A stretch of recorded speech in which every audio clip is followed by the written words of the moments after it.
The ideal for this ceremony comes from John 13:1-7. Now, before the feast of the Passover, when Jesus knew that his hour had come, that he should depart from this world to the Father, having loved his own who were in the world, he loved them to the end.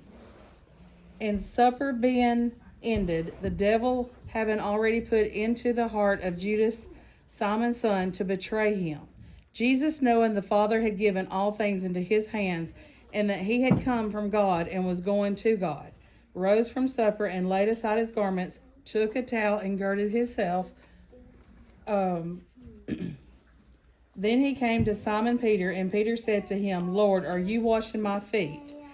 Jesus answered and said to him, what I am doing you do not understand now, but you will know after this. Peter said to him, you shall never wash my feet. Jesus answered him, if I do not wash you, you have no part with me. Simon Peter said to him, Lord, not my feet only, but also my hands and my head. Jesus said to him, he who is bathed needs only to wash his feet, but is completely clean, and you are clean, but not all of you. For he knew who would betray him, therefore he said, you are not all clean. So when he had washed their feet, taken his garments, and sat down again, he said to them, do you know what I have done to you? You call me teacher and Lord, you say, well, for so I am. If I then, your Lord and teacher, have washed your feet, you also ought to wash one another's feet. For I have given you an example that you should do as I have done to you. Most assuredly, I say to you, a servant is not greater than his master, nor is he who is sent greater than he who sent him. If you know these things, blessed are you if you do them. Okay, so what he is saying right here is nobody's greater than anyone else. Whether if you've been a person that bullies or you've been the person that's bullied, we're all equal. And that's what the washing the feet is. So we're going to let Jesus wash Owen's feet, and it's supposed to humble us. Only servants back then washed people's feet. But when he did it, he spoke these words. And I've read it just a minute ago, but do you understand what I have done for you? He asked them. You call me teacher and Lord, rightly so. For that is what I am now, that I, your Lord and teacher, have washed your feet. You should also wash one another's feet. We're going to let him do the foot washing.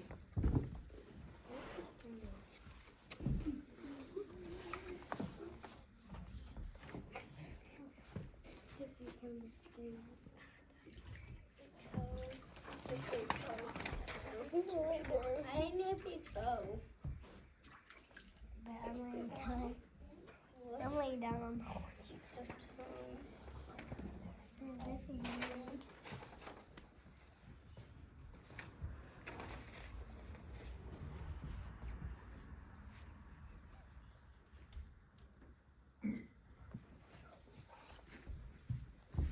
Okay, do we have anybody else that wants their feet washed?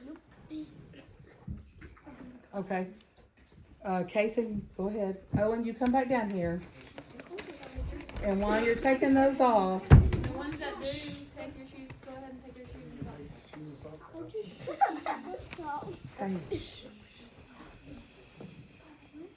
what Jesus did was an example of how people were to treat others with humility. Do you know what humility means? No. Does anybody know what humility means? To make fun of, to embarrass.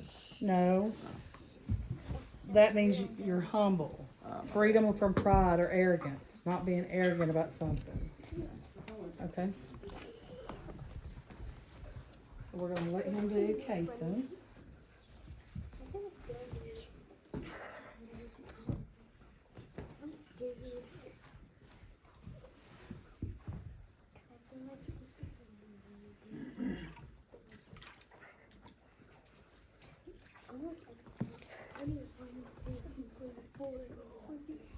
Washing someone's feet and having them wash yours can change you for many reasons. It can start the healing process in a broken friendship, relationship, marriage. Can you imagine washing the feet of your best friend or your spouse or your girlfriend after they've hurt you and letting them wash your feet? Okay, who's next? Somebody. Is your shoes off? Yeah. Okay, go ahead. Colton, you can do next. Should I be after him? Hey, should I take my shoes with me?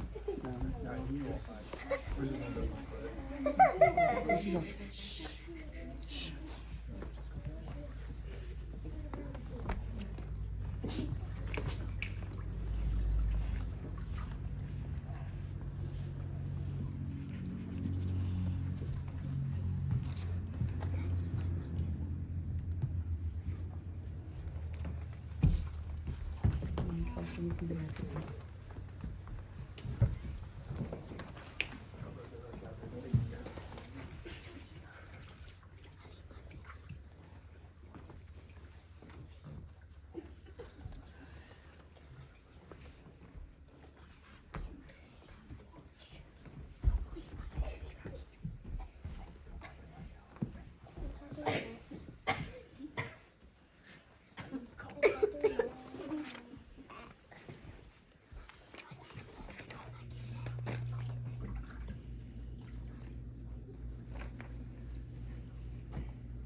When you're having your feet washed, it strips the normal hierarchy from groups, pastor and child, bully to the bullied, are a lot when we wash our feet.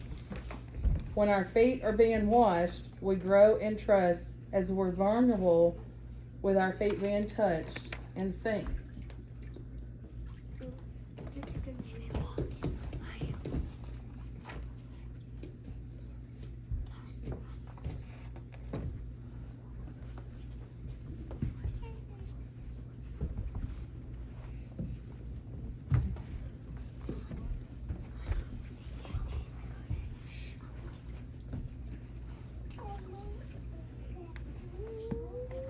It's humbling to do that. Have you ever gotten in an argument with a friend and maybe they've hurt your feelings or you've hurt theirs?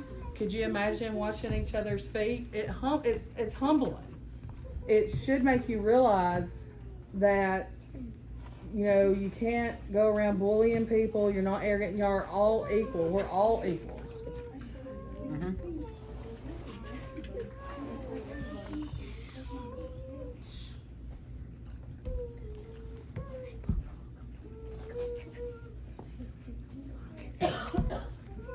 Okay, Ella, I think.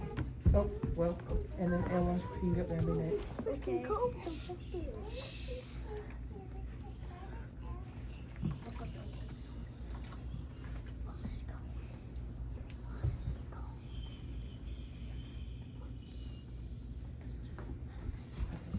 Go ahead, Ella.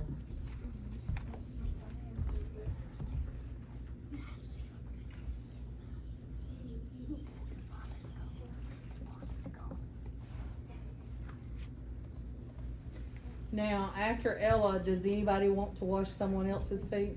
Anybody out here want to wash somebody's feet? No, stop. Colton, you want to wash somebody's? Okay, we're gonna let Colton go up. Who wants their feet washed to let Colton do it? I ain't even touched my feet. Leah, go ahead, Leah. You and Colton. Say anything.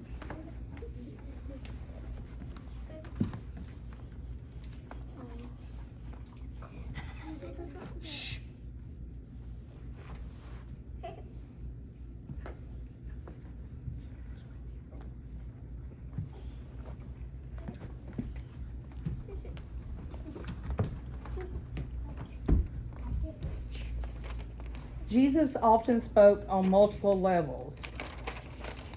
On one level, he is saying, wash each other's feet as a sign of humility like I have done for you. On a deeper level, he is saying, humble yourself and live as I have done for you. Practicing the foot washing is a great training ground for learning to serve and be served.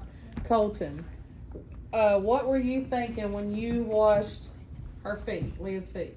I think it was a good thing. It was a good thing. How did it make you feel? Okay. Jesus, how did you feel washing the kids' feet? It was humbling. Very, very humbling. Owen, how did you feel when you got your feet washed? Toad. cold. It was cold. Yeah, totally. Let's say one of the guys over here that got their feet. How did you feel? It was nice, but it made you feel good, right? So, do you think that that's something that you could ever do for somebody? Wash their feet? Okay. Did you know that the disciples did what Jesus asked them to do? They never forgot how Jesus washed their feet. That night for the Last Supper, they realized how much Jesus loved them. Jesus washed all 12 disciples' feet. Even though he knew one was going to betray him, he still washed his feet. So they took that love from Jesus into the world, and you can do the same and never forget how much Jesus loves you. Show that love to others. If you do that, everyone will know that you are one of his disciples.